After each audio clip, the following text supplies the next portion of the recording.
우리 신앙 고백함으로 월요일 새벽 기도회를 시작하도록 하겠습니다. 전능하사 천지를 만드신 하나님 아버지를 내가 믿사오며 그 외아들 우리 주 예수 그리스도를 믿사오니 이는 성령으로 잉태하사 동정녀 마리아에게 나시고 본디오 빌라도에게 고난을 받으사 십자가에 못 박혀 죽으시고 장사한 지 사흘 만에 죽은 자 가운데서 다시 살아나시며 하늘에 오르사 전능하신 하나님 우편에 앉아 계시다가 저리로서 산자와 죽은 자를 심판하러 오시리라. 성령을 믿사오며 거룩한 공예와 성도가 서로 교통하는 것과 죄를 사하여 주시는 것과 몸이 다시 사는 것과 영원히 사는 것을 믿사옵나이다. 아멘. 우리 찬송가 588장입니다.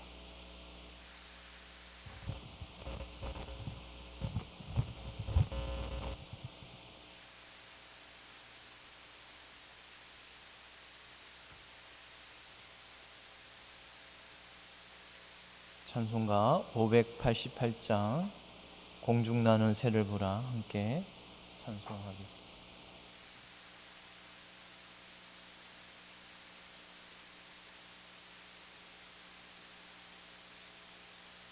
찬송가 588장입니다.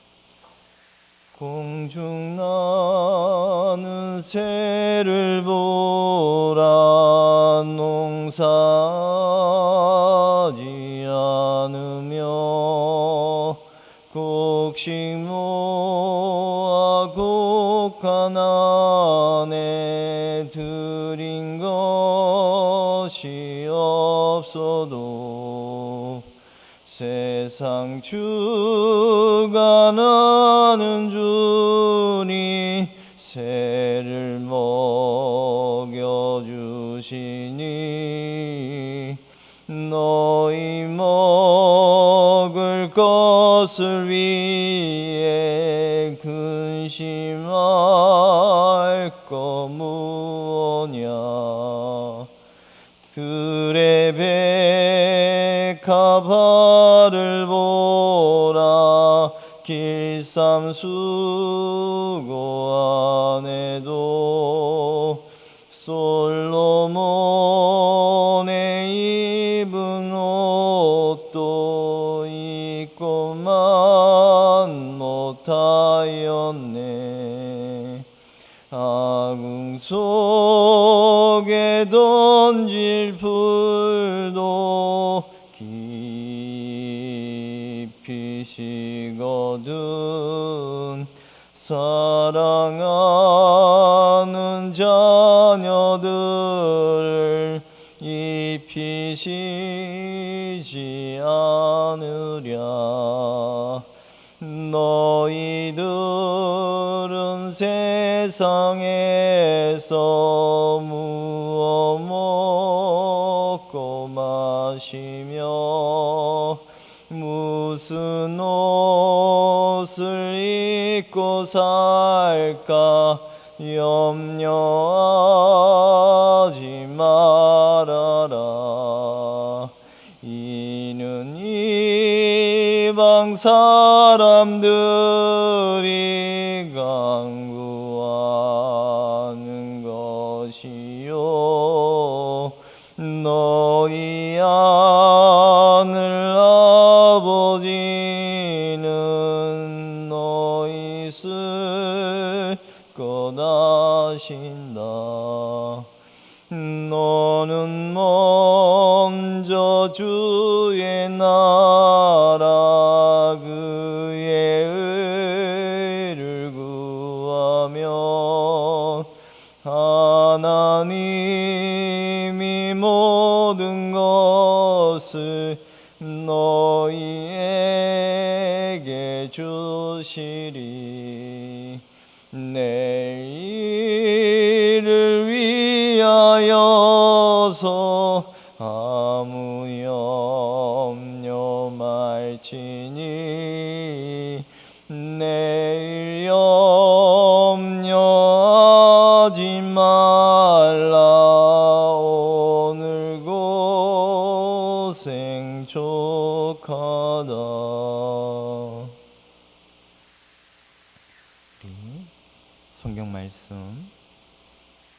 열왕기상 17장입니다.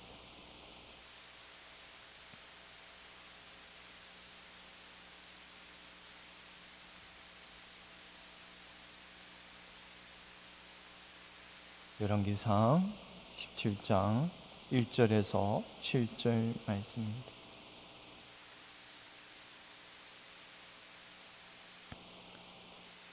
성경 말씀 열왕기상 17장 1절에서 7절까지 말씀 우리 교독하도록 하겠습니다.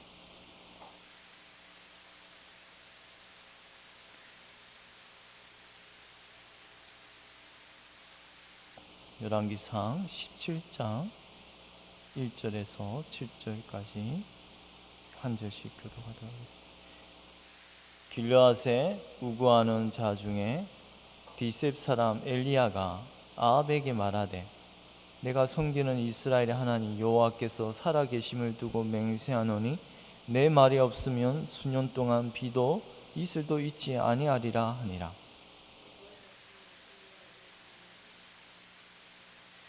너는 여기서 떠나 동쪽으로 가서 요단 앞 그릿 시냇가에 숨고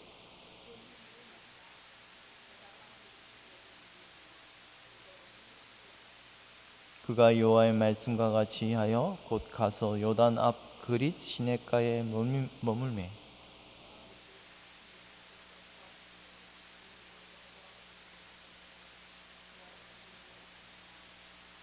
땅에 비가 내리지 아니하므로 얼마 후에 그 시내가 마르니라. 아멘. 우리는 지난 시간에 아마 북이스라엘의 가장 악독한 왕이 이 아합 왕이 가장 북이스라엘 역사상 가장 악독하지 않은가 싶습니다. 그러한 증거를 그때 베델 사람 히엘이 하나님이 여호수아를 통하여 여리고 성을 쌓는 자에게 저주가 있으리라는 그 예언의 말씀을 무시하고서 성을 쌓다가 결국 장자와 둘째 말째 가알의 아들이 아비람과 수굽을 잇는 사건을 통하여 그 시대가 하나님의 말씀을 완전히 무시하는 시대임을, 시대의 표준을 따질 때 그 시대가 악하냐, 하나님 기뻐하시는 세대이냐라는 걸 기준은 결국 하나님의 말씀을 얼마나 우리가 엄중하게 받아들이고 그 말씀을 신실하게 믿고서 따라 살아가는 그것이 하나의 시대를 구분하는 표준이 아닌가 싶습니다. 오늘 이런 악한 시대 가운데 아합 왕이 통치하던 그 때에 우리가 너무나 잘 아는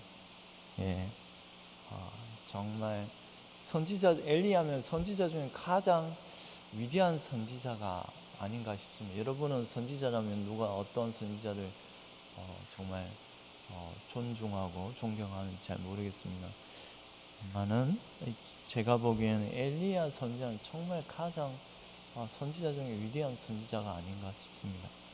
이런 위대한 선지자가요 가장 또 좀 악한 시대에 아합 왕 때 나타났다는 것이 참 이게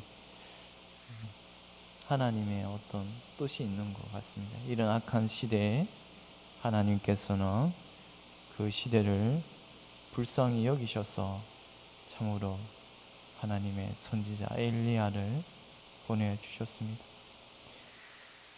길르앗에 우거하는 자 중에 디셉 사람 엘리야가 아합에게 말하되 내가 섬기는 이스라엘 하나님 여호와께서 살아계심을 두고 맹세하노니 내 말이 없으면 수년 동안 비도 이슬도 있지 아니하리라.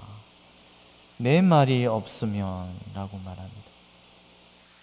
하나님의 말씀이 없으면 수년 동안 비도 이슬도 있지 아니하리라. 이 예언의 말씀대로 결국 북이스라엘에 3년 반 동안에 비도 이슬도 없게 됩니다. 우리는 여기서 이 비와 이슬이 없다는 그런 극심한 가뭄을 선포하는 그 말씀 속에는 이 시대가 또한 다시 말합니다. 얼마나 하나님의 말씀을 거역하고 살았기에 하나님의 심판으로 가뭄을 보내시는 것입니다. 가뭄이라는 것은 하나님의 심판의 징표입니다. 하나님 백성이 하나님의 말씀대로 살아가지 아니할 때 하나님께서는 이처럼 가뭄을 보내셔서 하나님의 진노를 나타내 보여주었습니다. 그런데 이런 하나님의 엄중한 심판의 표로 가뭄을 보내셨음에도 아합 왕은 전혀 하나님의 심판의 표를 인식하지 못하였지 않습니까? 이제 계속 그걸 살펴볼 것입니다만 아합 왕은 하나님을 인식하는 이 마음이 하나님을 손길을 기억하고 하나님이 지금 하나님의 진노의 표로 가뭄을 보내셨음에도 하나님을 두려워하지 아니하고 오히려 그 사람 엘리야를 죽이려고 하고 하나님께서는 왜 가뭄을 보내셨습니까? 여호와께로 돌아서라. 나의 말씀에 귀를 기울이고 바른 길을 걸으라고 자연을 통하여서도 말씀하고 계심에도 이 어리석은 아합 왕은 회개치 아니하고 그 마음의 완악함을 더하여 결국 하나님의 선지자를 죽이려고 하는 것을 우리가 이후에 볼 것입니다. 아합 왕은 이 상황에도 회개치 아니하였습니다. 정말 하나님의 말씀대로 4년 반 동안 가뭄을 보내셨는데요. 오늘 우리가 이런 가뭄 가운데 엘리야의 모습을 한번 생각해 보도록 하겠습니다. 하나님의 말씀이 엘리야에게 임하여 이르시되 너는 여기서 떠나 동쪽으로 가서 요단 앞 그니 시냇가에 숨고 그 시냇물을 마시라. 내가 까마귀들에게 명령하여 거기서 너를 먹이게 하리라. 우리가 여기서 하나님의 말씀이 가뭄이 임하였고 우리가 가뭄이 임하였다는 그 속에서 우리가 알 수 있는 바는 하나님의 말씀이 내가 나의 말이 없을 때까지 가뭄이 임할 거라고 말하잖아요. 그것은 반대로 하나님의 말씀이 임할 때까지 하나님의 말씀이 있고 없고에 따라 이 자연 세상 가운데 가뭄이 우리는 여호와의 말씀이 결국 사라져 버리자 그 땅에 가뭄이 임하였다는 말입니다. 하나님의 말씀이 사라지는 그 즉시 세상에 가뭄이 임하였다는 말입니다. 너는 여기서 떠나 동쪽으로 가서 요단 앞 시냇가에 숨으라. 이 말씀은 숨으라는 말씀은 결국 엘리야를 감추게 하심으로 하나님의 말씀을 북이스라엘 백성 가운데 감추어 버리신 것입니다. 여호와의 말씀이 숨겨지고 침묵하는 그 기간이 결국 가뭄이라는 기간이라는 것입니다. 우리 또한 여호와의 말씀이 우리 심령에 임하지 못하면 그것 또한 극심한 가뭄이라는 말입니다. 여러분이 새벽기도에 나오고 하나님의 말씀을 듣습니다만 단순히 문자적으로 우리의 이 말씀을 듣고 아무 감흥이 없고 하나님의 말씀을 선포하는데도 내 심령에 하나님의 말씀이 임하지 못한다면 그건 여러분의 영혼이 가뭄의 기간인 겁니다. 이건 무서운 사건입니다. 여러분이 하나님 말씀을 읽을 때 그 말씀이 나에게 은혜로 다가오지 아니하고 그냥 딱딱한 문자적으로 다가온다면 그건 여러분의 영혼의 가뭄의 기간입니다. 오늘 여호와의 말씀이 임하지 아니함으로 감추어짐으로 북이스라엘에 가뭄이 임하였던 것은 우리 또한 우리의 심령에 하나님의 말씀이 임하지 못하면 그것도 영적인 영혼의 가뭄이라는 사실을 두려워해야 합니다.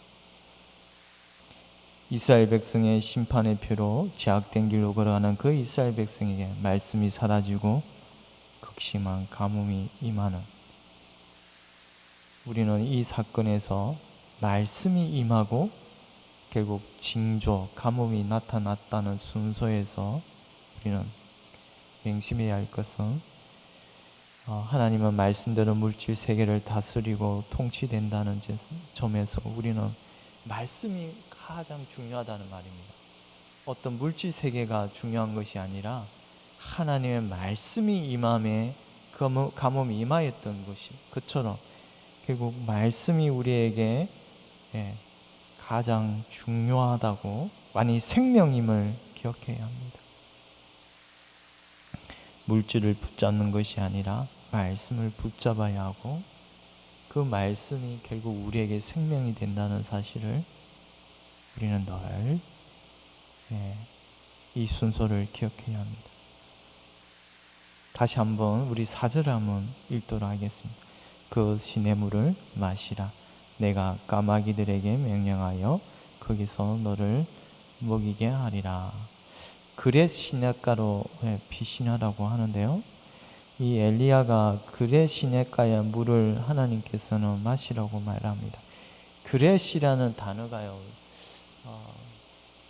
조심스럽습니다만 이 카라트나 말은 자르다는 말이에요. 이걸 언약을 맺다는 단어에 많이 사용됩니다. 가장 많이 사용됩니다. 결국 이것은 그렛 시냇가라는 말은 하나님의 언약을 상기시키는 그런 시냇가가 아닌가 싶습니다. 또한 그 물을 마시게 하신 것은 하나님 백성은 결국 언약을 안에서 그 언약의 관계에서 죽고 사는 것임을 이 엘리야의 모습을 통하여 암시해 주고 있지 않은 것입니다. 언약이란 말이 어렵게 들릴 수도 있겠습니다만 결국 그 언약의 핵심은 하나님이 그 모든 백성을 친히 그 언약을 이끌어 가신다는 말입니다. 그 언약 안에는, 그 언약의 핵심에는 예수 그리스도가 있습니다.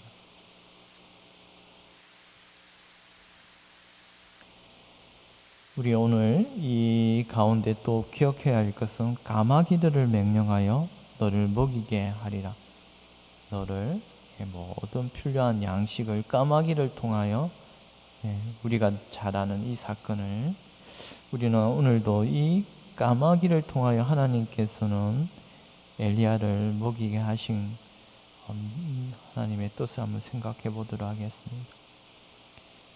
엘리야에게 먹을 것을 하나님께서는 까마귀를 통하여 먹이게 하신 것. 까마귀는 여러분 율법의 가운데 레위기 율법을 보면 부정한 동물입니다. 가까이서는 안 될 동물이잖아요.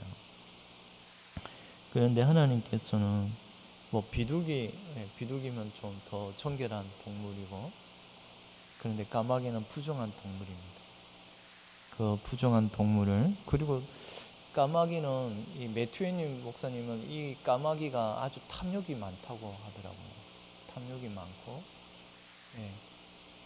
그런 탐욕이 많고 부정한 동물을 통하여 하나님께서는 엘리야를 먹이게 하셨다는 것에서 우리는 참 하나님의 장중에 붙들리면 이러한 부정한 동물도 하나님의 거룩한 도구로 사용될 수 있음을 알 수가 있습니다.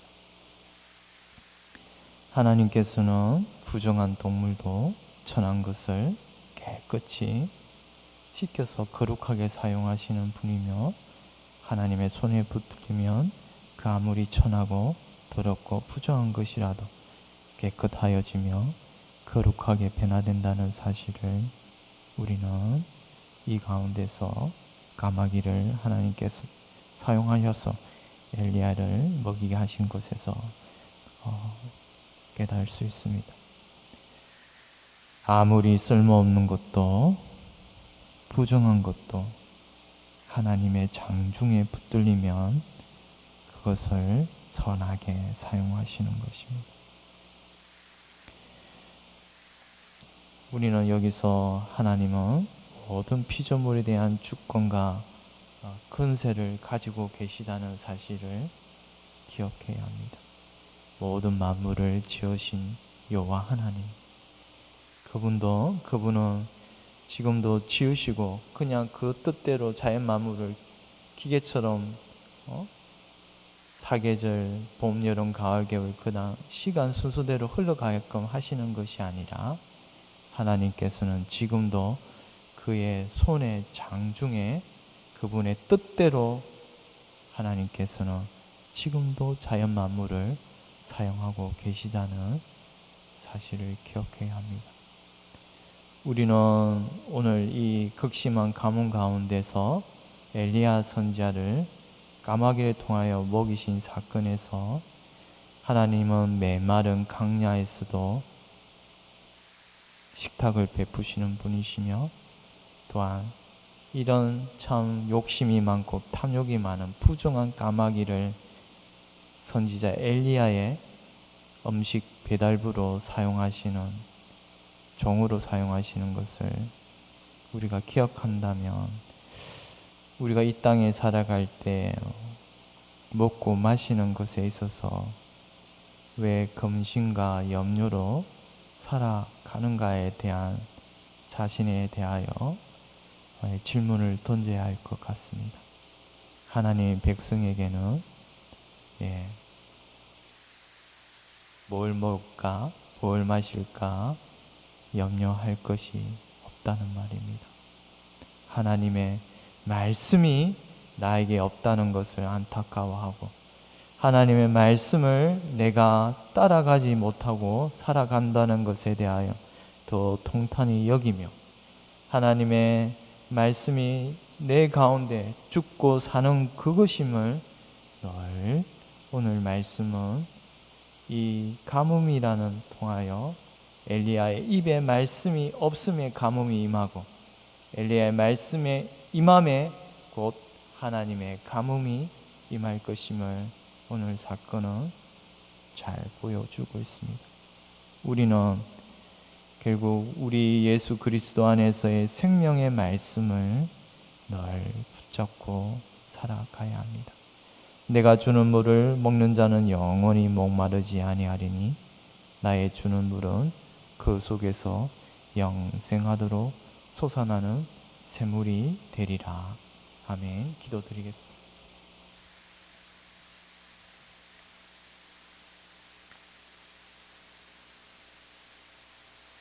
하나님 아버지, 엘리야의 말씀이 없음에 결국 북이스라엘 땅에 극심한 가뭄이 임하였고, 이처럼 우리 마음 가운데 하나님 말씀이 없음에 우리 또한 허덕이며 메말아가는 영혼인지 아닌지를 살피게 하시니 감사합니다.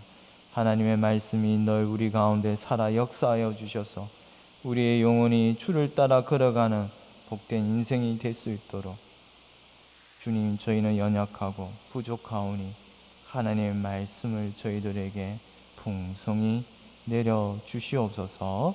감사하고 이 모든 거 우리 주 예수 그리스도의 이름으로 기도드리옵나이다. 아멘. 하늘에 계신 우리 아버지여, 이름이 거룩히 여김을 받으시오며 나라의 임하옵시오며 뜻이 하늘에서 이루어진 것 같이 땅에서도 이루어지이다. 오늘날 우리에게 일용할 양식을 주옵시고 우리가 우리에게 죄 지은 자를 사하여 준 것 같이 우리 죄를 사하여 주옵시고 우리를 시험에 들게 하지 마옵시며 다만 악에서 구하옵소서. 대개 나라와 근세와 영광이 아버지께 영원히 있사옵나이다. 아멘.